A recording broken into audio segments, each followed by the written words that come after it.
peninggalan-peninggalan yang telah ditinggalkan oleh kerajaan Sriwijaya. Sebelum memulai presentasi dari kelompok kami, izinkan kami untuk memperkenalkan diri kami terlebih dahulu. Perkenalkan, nama saya Aufara Aisyah Fani dari kelas 5, nomor absen 5. Perkenalkan, saya Aditya Manggala Putra Andrian dari kelas 10 5 absen 2. Perkenalkan, nama saya Clara Febira Adelita dari absen 9. Perkenalkan, nama saya Vina Dwi Andara absen 11 dari kelas 10 5. Perkenalkan, nama saya Muhammad Dani Arinega dari kelas 25 absen 18. Baiklah, untuk materi pertama akan disampaikan oleh teman saya yaitu Oke, nah sebelum kita melampau lebih jauh ke kerajaan Sriwijaya, ada baiknya kita semua itu tahu dulu siapa sih raja pendiri kerajaan Sriwijaya, kemudian siapa raja-raja yang membawa pada masa kejayaan di kerajaan Sriwijaya hingga kerombongannya. Nah, buat yang pertama di sini saya mau ngejelasin raja pendirinya. Jadi kerajaan Sriwijaya itu dia didirikan oleh Dapunta Hayam Sri pada sekitar 671 Masehi. Nah, hal ini itu diperkuat sama berdasarkan prasasti kedudukan Bukit itu sendiri pada 682, di mana beliau ini kan berkelana dengan pasukannya yang jumlahnya berkisar 20.000. Itu ingin memperluas daerah Sriwijaya menjadi yang lebih luas lagi. Jadi lagi mengadakan kayak semacam pembangunan gitu, infrastruktur buat kerajaannya Sriwijaya.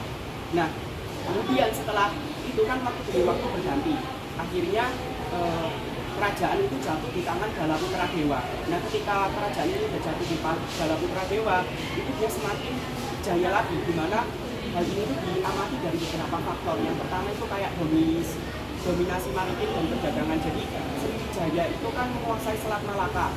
Nah, otomatis dari situ dia itu menjadi pusat perdagangan yang sangat terkenal di Indonesia pada zaman itu. Kemudian juga dilihat dari hubungan internasional yang sangat baik. Jadi karena relasi Sriwijaya yang sangat baik ini, dan karena dia kan menjalin hubungan diplomatik dengan negara Tiongkok kan, sehingga memperkuat posisinya sebagai pusat perdagangan dan juga penyebaran agama Buddha yang ada di Indonesia. Dan tentunya Sriwijaya ini juga dia dikenal dengan pusat pendidikan yang sangat tinggi.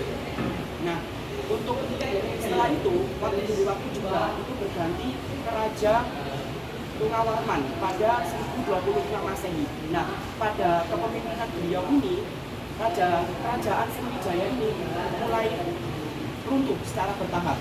Nah, hal ini tuh diawali dengan serangan dari kerajaan Kola dari India Selatan, yang dimana peperangan itu terjadi pada tahun 1011 hingga 1025 Masehi. Yang mana pada peperangan tersebut itu dipimpin oleh Raja Kola yang pertama. Ya, karena Tungawarman ini dia tidak mampu atau tidak sanggup untuk mengatasi kejadian ini, itu kan akhirnya waktu juga digantikan oleh Tria Loka Raja, di mana dia menggantikan posisi si Tungawarman ini sebagai pemimpin kerajaan Sriwijaya. Nah, di mana pada masa kepemimpinan Tria Loka Raja itu Raja Kertanegara dari Singasari itu dia mengirim ekspedisi Pamalayu, di mana ekspedisi Pamalayu ini dia ditujukan untuk menguasai jalur perdagangan yang ada di Sriwijaya tersebut. Hingga akhirnya kan lama-kelamaan Sriwijaya itu melemah. Nah, karena tekanan dari Singasari itu tersebut, hingga akhirnya kerajaan-kerajaan pesaing itu semakin tumbuh di sekitarnya. Dan akhirnya kerajaan Sriwijaya ini dia dari baik segi ekonominya, kemudian politiknya itu juga turut melemah. Sehingga nanti ketika Sriwijaya itu benar-benar runtuh, dia akan menjadi bagian dari Majapahit dan tidak ada lagi penguasa yang bisa mempertahankan kerajaan Sriwijaya.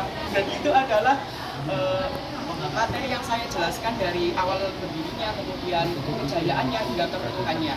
Nah, untuk raja-raja yang memimpin pada kerajaan Sriwijaya itu sebenarnya ada banyak sekali. Nah, kalau teman-teman lihat di sini tuh ada 21, mulai dari Dapunta hingga akhirnya Tria Loka Raja yang raja terakhir tadi. Oke, kemudian di sini kita juga akan memberikan materi, di mana kita akan memberikan menjelaskan kira-kira apa saja peninggalan-peninggalan yang ada pada kerajaan Sriwijaya. Dan ini akan dijelaskan oleh teman saya yaitu Clara. Di sini saya akan menjelaskan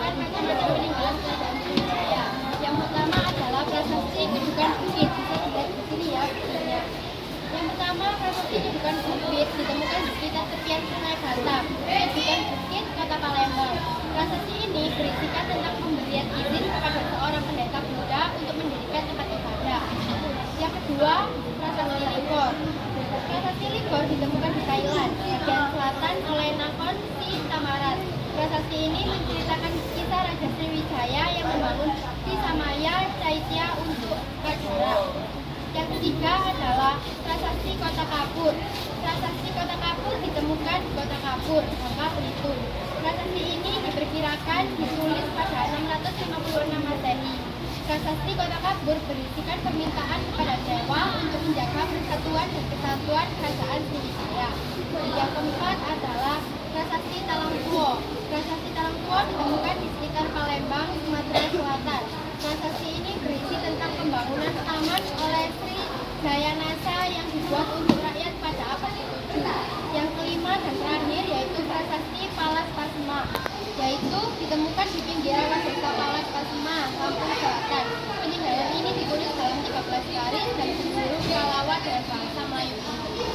Lalu tempat berdirinya kerajaan. Kerajaan Sriwijaya berlokasi di Pulau Sumatera dan memiliki wilayah kekuasaan yang meluas hingga Semenanjung, Melayu, Kamboja, Thailand, Jawa, Kalimantan, dan Sulawesi. Pusat kerajaan Sriwijaya berada di Palembang. Tahun awal berdirinya 682 Masehi, tahun jatuhnya atau runtuhnya 1377 Masehi. Sekian presentasi dari kelompok kami yang dapat kami sampaikan.